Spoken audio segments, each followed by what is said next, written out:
sexy, so good to me.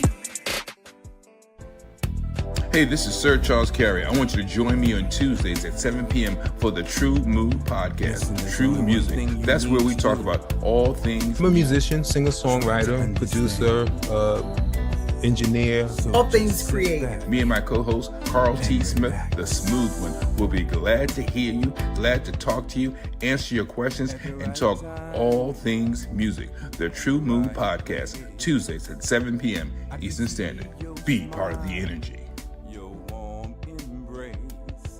I can see that thing that makes men stop, stand still, all in denial, suffer loss of will.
So many people know Sir Charles Carey as this peak performance strategist, and it may seem a bit confusing for those that wonder, why is he singing now? Why is he performing like a music artist? Well, regardless of the opinion, I can address the curiosity. And a lot of us don't realize that we have multiple gifts, multiple talents. But even beyond having the multiple gifts and talents, there's a reason for everything.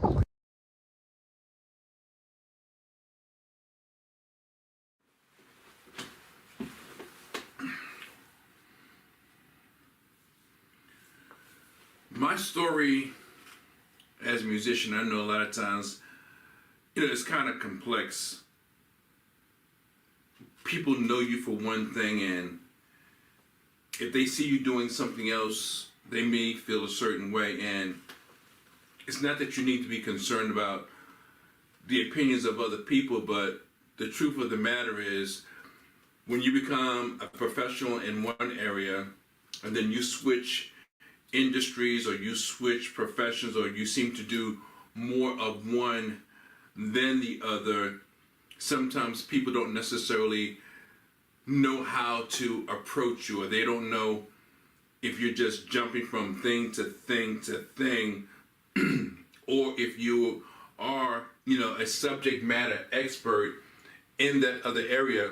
And the reason is because, they see you in different lights, in different paths, in different arenas. And I guess for them, it may be confusing. But I'm surely a believer that God gives us multiple talents, multiple skills, and multiple abilities. And it's not just about, picking one over the other, unless it's the choice you've made. Why is it wrong, or why can't you do more than one thing in your lifetime? We've got one life. The world is open as it is. I mean, you go different places, you have different food choices, different amusement and entertainment opportunities. You have different life experiences. So why can't you explore different facets of what you do as a professional, or as maybe even just an ordinary everyday citizen? And I know there's levels, and has been levels to my life. I would like to say that I grew up on TV and radio. Whatever I heard on the radio was very exciting to me, because it stimulated my imagination. And not only did it stimulate my imagination, it made me just, wonder, what could I do, and how was this sound or that visual coming through the television. I remember once in particular, I was watching Diana Ross in Central Park when I was a kid, and this was a long time ago before, I forget what the incident, what the situation was, but it was a long time before HBO and all these other, internet cable stations were developed, and my pops couldn't explain to me how I could see her live or see the entertainment live, but meanwhile it was like 8, 9 o'clock in the evening. So how am I able to see it live and it's daylight in the television, but it's nighttime in our reality, and the program was shot in the same location we were in New York? And he couldn't explain that to me, so it further sparked curiosity about the creative aspects of life. And I went on to do all sorts of singing in choirs and singing in churches and different types of choirs. I remember I sang with a Mennonite choir for a while, and it was like, wow, this is fun. And because I was so young and so agile, I was able to sing the soprano, the alto, the tenor, and maybe even a little bit of the bass parts. And I was like, whoa, I didn't know I could do all these things with my voice. But I was a child. I was maybe 9, possibly 10 years old. And then, of course, you get older and you start to hear different things. And you start to really explore, and you learn, oh, wow, I can do that. So it's not just that I can hear it, but that I can actually do it. And for me, that was like, it really stimulated my interest and my curiosity even more. And eventually I started singing with a group called the Martin Luther King Fellowship Choir, following behind one of my friends who actually is a best friend. And in fact, we're so close that he no longer considers me a best friend. He considers me more of a brother, because we had so many things in common. We came from the same place. We were birthed in the same place, yet we met in another place. And he had a big family, has a big family. And all of his siblings played flute, sang, played drums. He played the bass at the time, and he sang. He also was a part of a group called The Liberators a long time ago. And I felt so close to him because it was something I longed for, to have that closeness, that family tie, that, equal desire to sing, to perform, to tap into the creative side of my life. And I didn't know how to do it. I didn't know where it was coming from. Yet he was singing in the glee club. He was singing in the choir. He was telling me about all of the exploits and adventures that he would go through. At the time, he was very close with a group called the Black Ivory. Many of you may know the Black Ivory. And he was good friends with Russell and Stewart and Leroy. And, he hung out with them from time to time, as well as traveling with the choir in New York City. And I joined the choir because he was a part of the choir. And it's funny because soon after, he left. And I was like, where am I going to go if I leave? Why leave? So I felt sort of stuck and curious at the same time. If I left, what would I do? So I stayed and I learned, and I grew an appetite for wanting to know more. And the truth of the matter is, I got so hooked on it. I was like, I didn't want anything else but music. And we would travel and perform for, tourists from around the world that would come to the local churches in Harlem. And at that time, they had made a recording, an album called Soul Refreshment. I didn't record, but I was representing the songs from the album with select members. George Canton, he would pick different people to sing every week because the tourists were coming to Harlem. And we would get paid a few dollars per performance, and they would sell albums, and the tourists would buy the albums, and it was just a wonderful experience. And then I started seeing block parties and seeing live bands, and one of the guys in the group, his name was Paul Lawrence. And Paul, at the time, these are the 70s, You know, we all had a very similar interest, a similar look, a similar style. You know, Paul had the big afro, and he was the cool guy, and he was already writing songs, gospel songs, and doing all the different things that musicians learn to do. And soon thereafter, he started doing showcases.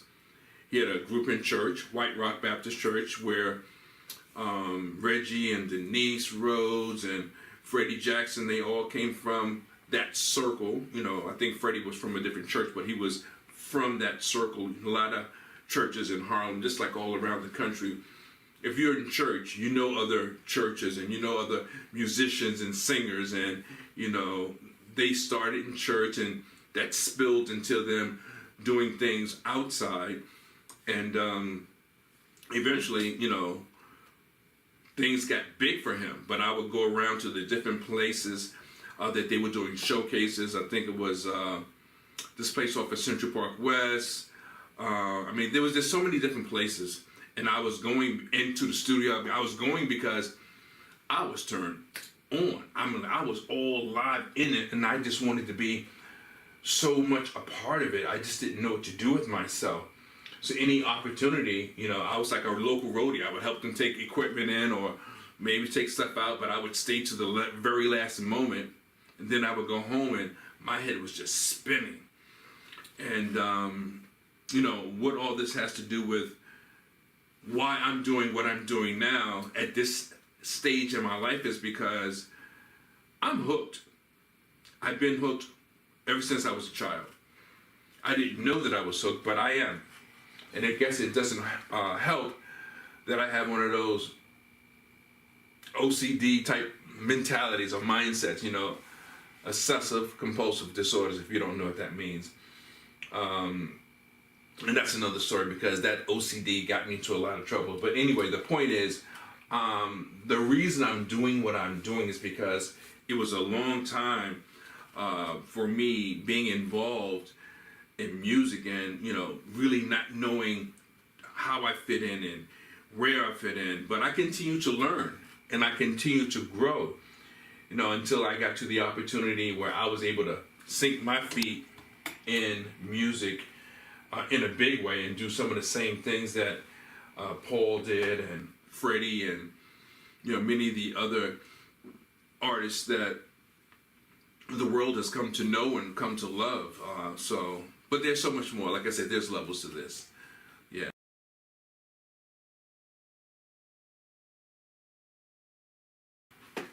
I remember some of my first experiences were big.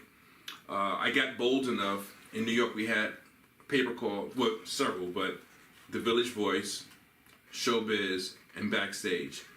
Eventually, I would start looking and buying Backstage and Showbiz as well as The Voice, and I would answer the classifieds.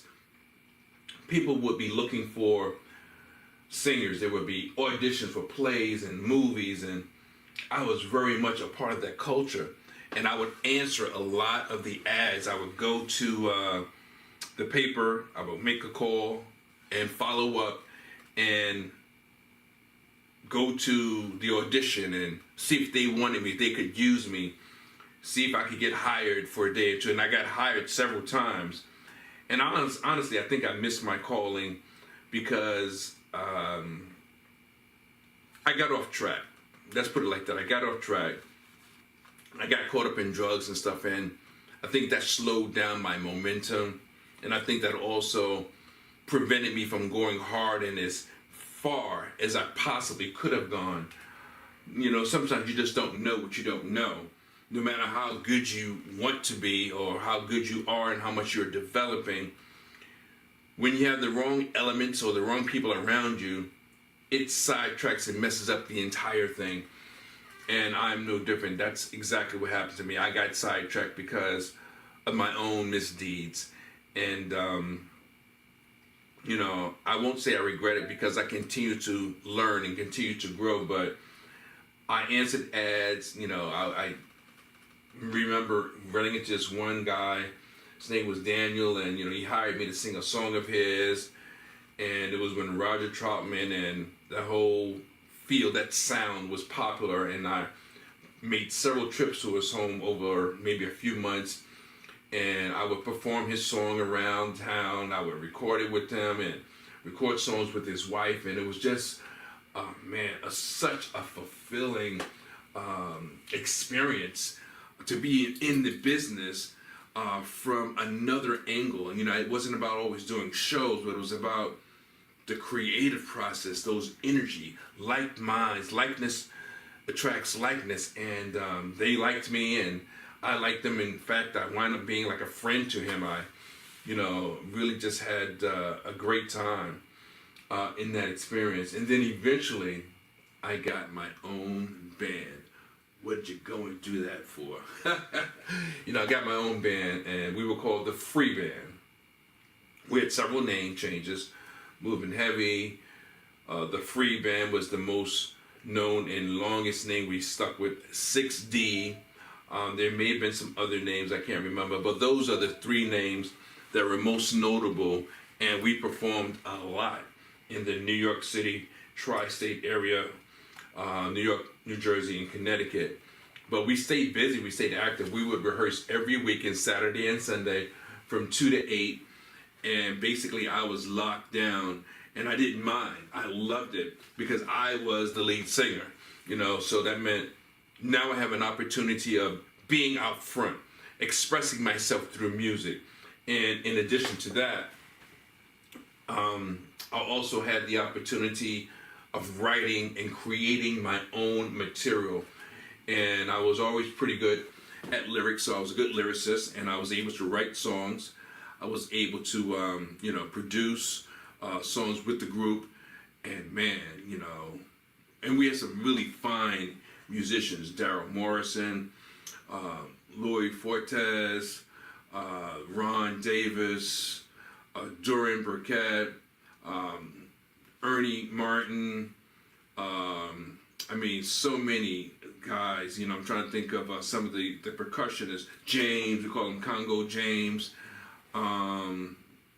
There was another guy, Latin brother, I can't think of his name right now, but we had different female vocalists. There was Diane, there was Ike, there was Sonny, and we had so many different musician changes, but the core band was usually Louis, Daryl, Ron, myself, and Dorian when he could make it, and it was just a great opportunity of exploring and stretching to the highest level as a musician and as a songwriter and as a young producer. I didn't even realize I was producing, but that's what we were doing.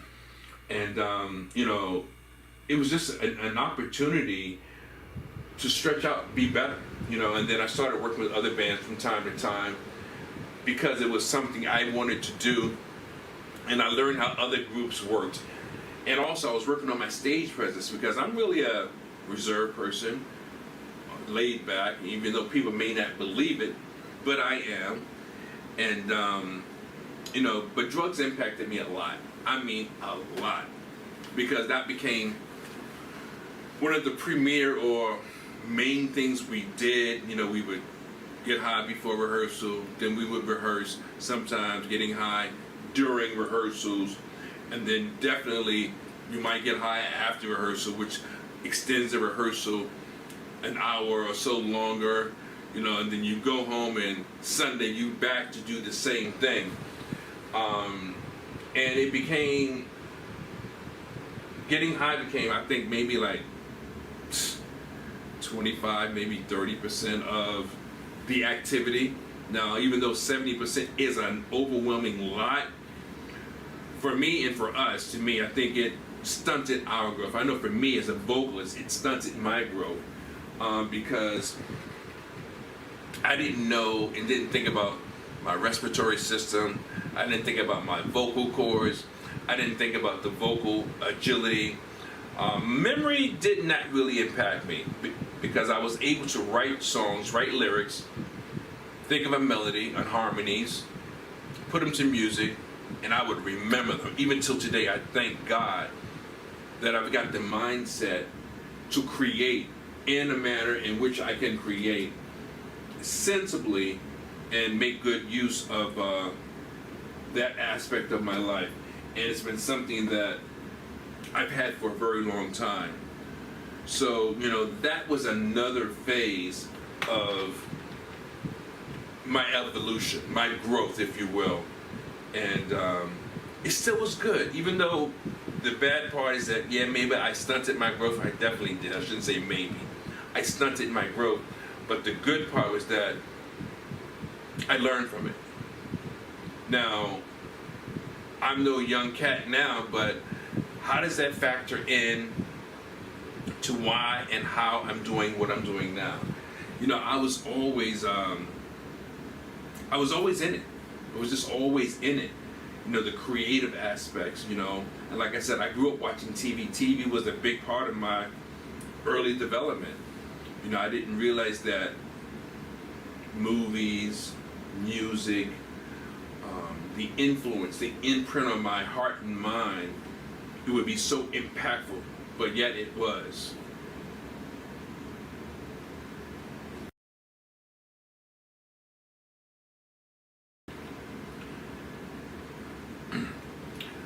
So I got to a point that I realized that drugs had a hold on me. And even though, you know, again, I didn't lose my brain, my mind, my ability to create, I wasn't being proactive. It was something that was just dormant inside of me. And at the age of about 37, so now I'm definitely, you know, past that young point in life and you expecting to be established or becoming established, I was not. And again, 37, 38 years of age, I realized that I had a drug problem, very heavy drug problem. And I finally got clean, you know. I paid a price.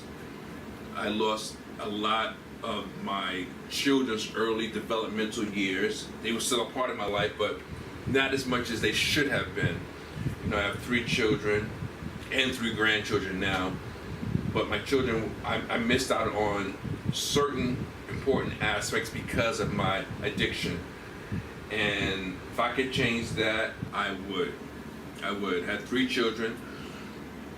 They have 2 different moms. And when I think about it, it's like, wow, how much further could I have gotten if the drug part had been taken out? And I think, like they say, you know, when people drink, they call it liquid courage. I think it's the same thing with any drug. You're doing drugs because you think that it's the cat's meow. You think it's the thing that's going to take you from zero to hero, in addition to being cool. You know, the cool factor. The cool factor is always something that seems to make a difference. But what can I say? You know, I can't reverse time. I can't rewind the clock. But that's what happened to me. And in the process, I got clean. Eventually, I got married. It didn't last. Well, it lasted long, but I guess it wasn't meant to be. I remember my mom saying, "Don't do it." And just like when you're getting clean, they tell you, don't make any major decisions for your first, I think it's your first year, they say. And of course, I felt like I've arrived, I'm a new person, I got a clean slate on life, so I got married anyway. And it lasted for about 10 years. I feel bad for my stepkids, but I learned a lot from it. I learned a lot about myself, and I'm still learning. I mean, we all should still be learning, honestly. But yeah, you know, sometimes you just don't know what you don't know. And you have to be real with yourself, and you have to be patient with yourself as well. And it's not easy because sometimes we just don't know what direction we're supposed to go in. So my faith, my belief, that continues to develop. And that's just being honest and being straightforward. But I think my last drink and drug was back in 97, maybe 1997, possibly 1998. So I've been clean for over 25 years, and Yeah, I still think about it, but it's not something that I'm doing or something that I'm willing to do, because I would have lost all that I've gained, the intangibles, the psychological, the spiritual development that I've grown. And, again, so I'm trying to get to, what does all this have to do with why at this point in my life I am so heavily involved in music. And again, having a addictive personality, or like I said previously, OCD, that obsessive compulsive disorder, I have learned a lot about myself, and what I'm learning is that I don't think I'll ever give up music. I remember laughing at myself saying that I could see myself at 65 years old saying, "It's my prerogative. I can do what I want to do." And here it is. I'm basically there, and I'm singing them songs. Everybody talking. Roni, all that, Jodeci. That whole thing was a thing, as far as I'm concerned. In fact, I'll just throw this out there. Even though I grew up with the Motown sound and all that kind of stuff, I think my favorite era is 70s and 90s. The 1970s and the 1990s to me had the music that I really gravitated to. It was like a big deal to me. But yeah, I got married, lasted for about 10 years. I left my music on the shelf. When I got married, I left music alone. And I felt so empty. I felt like something had been literally carved out of me. And I couldn't put my finger on what is it, what's wrong. There's an emptiness inside of me. And I think that just goes to say that we all got a thing. Whether it's whatever the gift, talent, skill, or ability is. And music has always been my thing. But during that time, I did find and learn that I had a story to tell.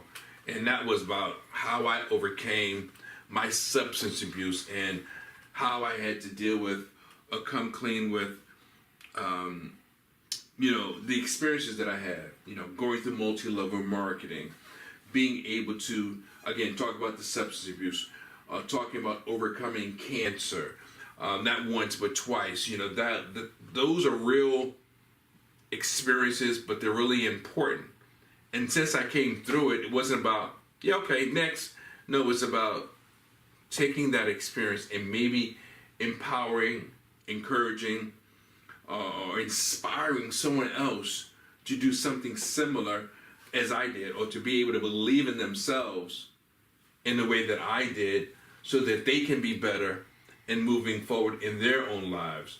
And I think that was really very important. But I love speaking. I really do. And it's not just speaking for the sake of speaking. Speaking with a sense of purpose.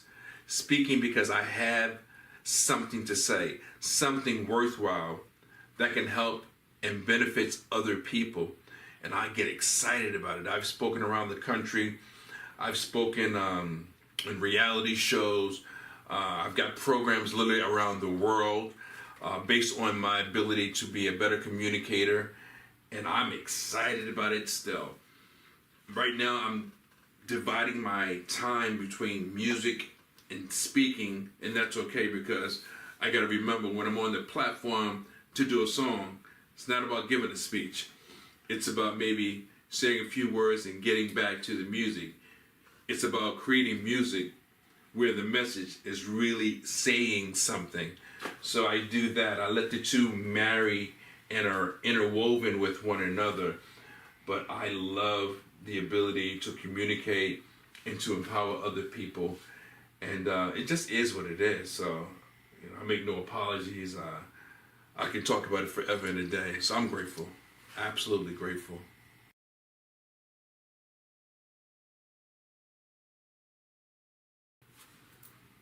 But as I said, when I was diagnosed with cancer, I had two challenges, or two fights with non-Hodgkin's lymphoma. I didn't know what to say. I didn't know how to feel. I didn't know how to take it. But I knew that my faith had begun to become stronger and bigger and bolder. So there was no fear at the time. I just took it on the chin, right? I had to roll with it because there's nowhere you can go. You can't run from these detrimental illnesses and ailments and things. And, at that time, I was married. Even though Mom had told me I shouldn't have gotten married, maybe I should not have, but maybe it was for a purpose. Maybe it all factored into how things were supposed to roll out. But, I failed. We failed. It failed. And, I was feeling all of my life experiences during that time. The things that I didn't do. The things that didn't pan out. The fact that I had opportunities of maybe getting my first opportunity on a major platform when I was using drugs. But I didn't. I was around the Black Ivory later in life.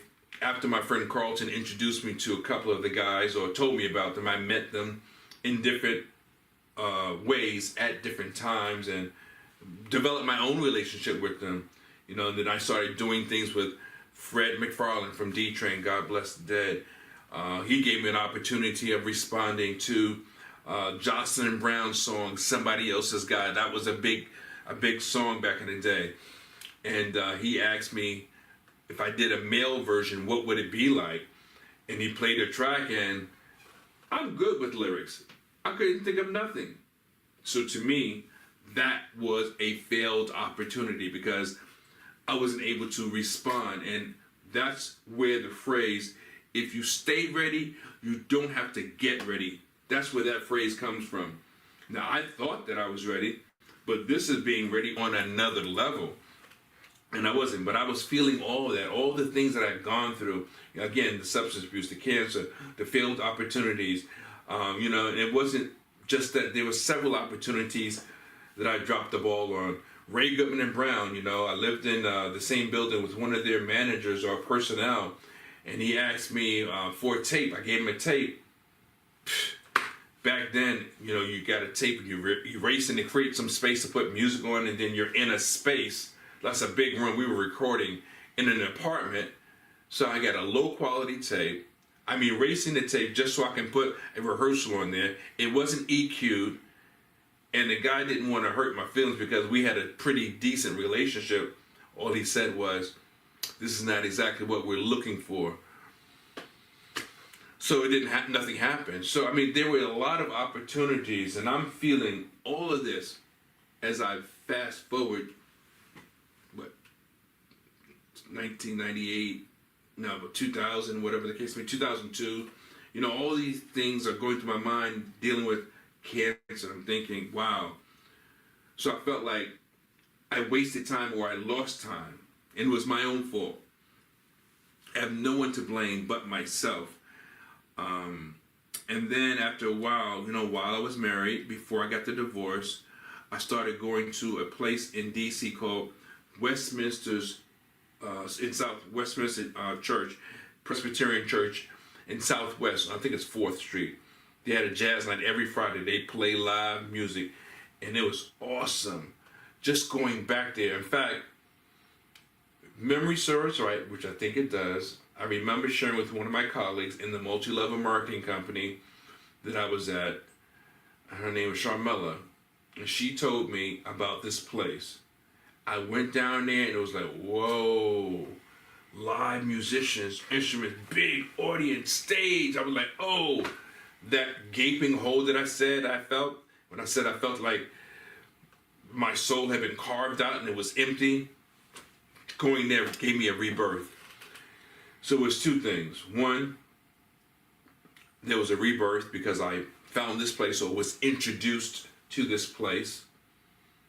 And number two, I knew that the multi-level marketing, not that there's anything wrong with it, because as it has been said, there have been more millionaires created for multi-level marketing than almost any industry. It doesn't get a good shake or good fair view because of how many people go about conducting business. And I was good at it, but I needed to be passionate about something. It was a great learning opportunity. So again, without getting lost right in the minutia, I realized that I'm searching for what's next, which I didn't want it to be the multi-level marketing. And that's where the speaking came in. I spoke about speaking and how important that was to me. At this stage is the stage where I was just introduced to it. And I had met Willie Jolly. Now he's Dr. Willie Jolly.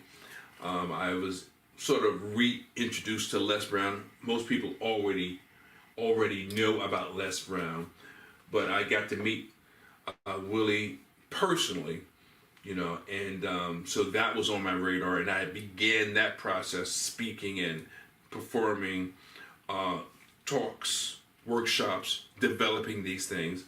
So when the music was added to my mental arsenal, man, I was on fire. I was excited. But I didn't go into music, but so hard, so fast, because I was already in the path, or on the path, as a speaker. I was doing talks around town. I started getting paid for doing talks, which is what a lot of people know me for. And it kind of like brings us to the conversation that we're having now. Why would I be doing music when I've been doing other things like keynote speaking and workshops and writing books? I've written 7 books. And people like my writing. They like the journey that I'm able to share with them on how they can be the better versions of themselves. And I'm grateful that I can do that and share that, because I think it's important. And actually, I think it's, in many cases, more important than music, because you're taking people from one place that they are, where they need to be transported to another place to have a more fulfilled, efficient, maybe sufficient life and lifestyle. So, all of that just really it's like I'm in the best space or the best place in the world, because I've got my hands on one side of the microphone or the other side of the microphone. And many times they're interchangeable, they're interwoven. Think about it. You've got an audience or a stage. You've got a microphone. There's either a 2-tier audience or 3-tier audience. And sometimes maybe just a single column where you're talking to people. They're so much akin to one another. They're helping you. They support what you do in the public view in how you communicate. It's just that the communication method, one has a melody and one has more of a message. And I'm just grateful that I was able to recognize that and do that. Be a part of both worlds.